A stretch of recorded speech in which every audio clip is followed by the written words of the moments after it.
minsan talagang mauubos ng pasensya mo, pero talagang kailangan mong pigilan. Kasi talagang pag hindi mo naman sila, pag talagang pinilit mo sila sa ayaw nilang gawin, lalo silang hindi gagawa.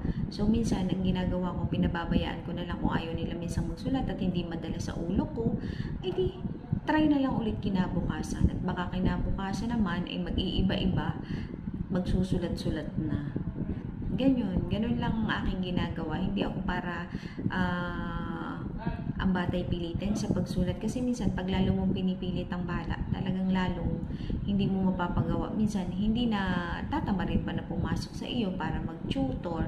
So, waiting na lang ako sa kanya kung kailan siya susulat. Kasi minsan naman, ang bata ay pag nasa mood, madali ng ulukan, inagawa naman. Ganun lang ginagawa ko.